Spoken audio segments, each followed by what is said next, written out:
कर रहा है। और अगर ये नेता जिन जिन के नाम यहाँ पर प्रेम कुमार जी ने लिए, तो ये पहले अनंत हेगड़े आते हैं, फिर लल्लू सिंह आते हैं, मिर्धा की नाम भी आपने यहाँ पर लिया, ज्योति मिर्धा का, प्रेम कुमार, तो ये तमाम नाम ये किसे खुश करने के लिए बोल रहे हैं? जो ये कह रहे हैं कि भैया सरकार तो 272 भी अगर आती है तो उसमें भी हम बना ले जाएंगे, लेकिन 400 पार हमें इसलिए चाहिए क्योंकि हमें 2/3 दरअसल चाहिए संविधान बदलने के लिए। तो ये इस तरह के बयान किसको खुश करने के लिए बोला जा रहा है?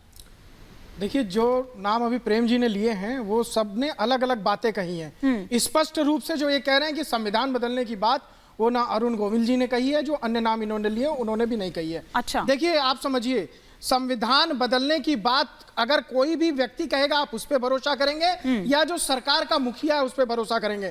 सरकार का मुखिया है प्रधानमंत्री श्री नरेंद्र मोदी। श्री नरेंद्र मोदी स्पष्ट रूप से कह रहे हैं कि बाबा साहब अंबेडकर भी अब आ जाएं तो भी संविधान। सौरभ दुबे जी पर भी भरोसा न करें। नहीं करना चाहिए, बिल्कुल बिल्कुल, क्योंकि मैं देखिए, आप देखिए एक बात को समझिए, अगर कांग्रेस कोई भी बयान रखेगी औपचारिक बयान तो उसके प्रवक्ता का बयान माना जाता है। प्रवक्ता इसीलिए तो हर जगह का एक नियम है, यही तो हम संविधान को हम समझते नहीं है। लेकिन जिस प्रकार से अभी नागर साहब ने कहा कि अंबेडकर साहब पे, मैं बता रहा हूं आपको कि बाबा अंबेडकर साहब समाज सुधारक छवि होने के कारण कांग्रेस ने विरोध किया था। स्पष्ट रूप से आप इतिहास उठा के देखिए, जो 296 सदस्य पहली कमेटी के लिए भेजे गए तो उसमें बाबा साहब का नाम नहीं था। और खेरी जो उस समय महाराष्ट्र के मुख्यमंत्री थे, उन्होंने उनके थ्रू इनका विरोध किया गया था। खीरी पटेल जो थे उनके माध्यम से विरोध कराया गया था। तो आपको जानकारी पूरी स्पष्ट होनी चाहिए। पूरी जानकारी स्पष्ट सुन लीजिए। फिर उन पटेल साहब को हटाया गया, मुख्यमंत्री को हटाया गया, उनको निर्वाचित कराया गया। आप आधा ज्ञान क्या यार सौरभ भाई, अंबेडकर साहब, सौरभ भाई, क्या सौरभ भाई, ऐसे नहीं चलेगा। आप प्रूफ लाइए। बाबा साहेब भीमराव अंबेडकर जी को निर्वाचित करवा के पहली स्वर्गीय भारत रत्न प्रधानमंत्री संविधान सभा की, उसमें बाबा साहब का नाम था या नहीं था? नहीं था। सभा में लेके आए थे। आप झूठ से थोड़ी ना सत्य। अब दूसरी बात पे आइए, सब जानकारी से चलेगा। हमारे साथ संविधान एक्सपर्ट भी हैं, ये देखिए डीके दुबे जी भी हैं, उनसे समझ लेते हैं। बीबीसी न्यूज की क्या गलत जानकारी है? गलत है। बीबीसी न्यूज आप एक सेकंड, आप तीनों को रोक रहे हैं, तीनों को रोक रहे हैं। हमारे साथ संविधान एक्सपर्ट भी बैठे हैं, थोड़ा उनसे भी आप समझने की कोशिश करते हैं। पहले तो डीके दुबे जी, आप किस तरह से देख रहे हैं जिस तरह से संविधान को लेकर ये राजनीति हो रही है, और क्या वाकई 400 सीट लाने वाली पार्टी अगर ले आती है तो संविधान बदल दिया जाएगा?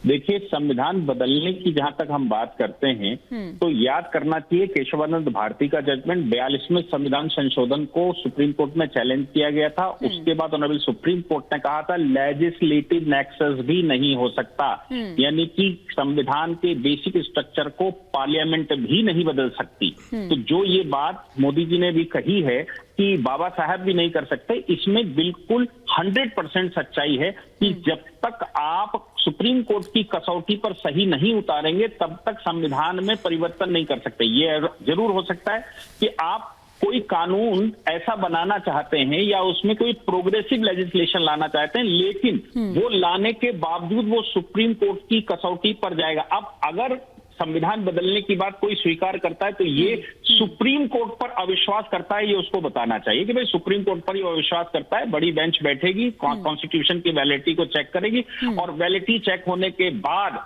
वो सुप्रीम कोर्ट को भी मैनिपुलेट कर लेंगे। ऐसा अगर विचार है तो बात मानी जा सकती, अदरवाइज संविधान में कई एक संशोधन हो चुके हैं जो सुप्रीम कोर्ट की कसौटी पर जाने के बाद असंवैधानिक घोषित हो चुके हैं। और सुप्रीम कोर्ट लगातार ये कह चुका है कि आपके पास इतनी पावर नहीं है कि आप संविधान के बेसिक स्ट्रक्चर को बदल सकें। इसलिए जब भी हम सुप्रीम कोर्ट में बहस करते हैं तो उस समय हम ये जरूर कहते हैं what was the intention of the constituent assembly, यानी कि उस समय असेंबली का इंटेंशन क्या था। उस इंटेंशन को ध्यान में रखते हुए संविधान के संशोधन को भी स्वीकार या अस्वीकार किया जाता है। इसलिए ये जो बहस है वो बहस ही मुझे लगता है कि रॉन्ग डायरेक्शन पर है। लेकिन हाँ, कोई भी पॉलिटिकल पार्टी रहती है वो उम्मीद करती है कि वो जब चुनाव में जाएगी तो उसको मैक्सिमम सीटें मिले ताकि मिनिमम क्यों फैला रहे हैं संजय मिश्रा जी? आपने सुना या डीके दुबे जी को, फिर क्यों आप लोग अफवाह फैला रहे हैं? यही बात पीएम ने भी आज कही कि आप लोग अफवाह फैला रहे हैं, आप लोग डरा रहे हैं लोगों को, लेकिन क्या इस तरह से वोट मिल जाएंगे? हिमानी जी, बड़ी आश्चर्य की बात है कि जिन लोगों ने संविधान बनाया, जिन लोगों ने देश बनाया, आज उन्हीं को बीजेपी कह रही है कि ये तो संविधान विरोधी लोग हैं। अब इससे ज्यादा हंसी वाली बात क्या हो सकती है? ऐसा कब कहा? ऐसा ये कह रहे हैं। हाँ। अभी आपके बीजेपी के प्रवक्ता ने 5 चीजें ऐसे गिनाई कि हमने गोलियां खाई, हमने लाठियां खाई संविधान बचाने के लिए। किसे? उस वक्त तो संविधान बनाने वाले लोग सत्ता में थे। तो देखिए देश को गुमराह कौन कर रहा है? संविधान बनाने वाले लोगों को ये गाली दे रहे हैं आज कि नहीं भैया हमने तो गोली खा के संविधान हम कैसे बदल देंगे, हमने तो गोली खाई। अब मैं जानना चाहता हूं कि इन्होंने गोली कहां खाई थी, कब खाई थी, किस सन में खाई थी, बीजेपी का कौन नेता गोली खाया था, किसे गोली लगी थी? जरा पहले तो ये देश को बताएं कि कितनी गोलियां देश के नेताओं ने खाई संविधान के लिए। दूसरी बात, आपने संविधान को का विरोध किया, शुरू से यह देश की जनता जानती है। आप लगातार 48 सालों तक या 52 सालों तक आपने आरएसएस ने अपने हेडक्वार्टर पे देश का झंडा नहीं फहराया, ये पूरा देश जानता है। क्यों नहीं फहराया भाई? तब वो देश का झंडा नहीं था।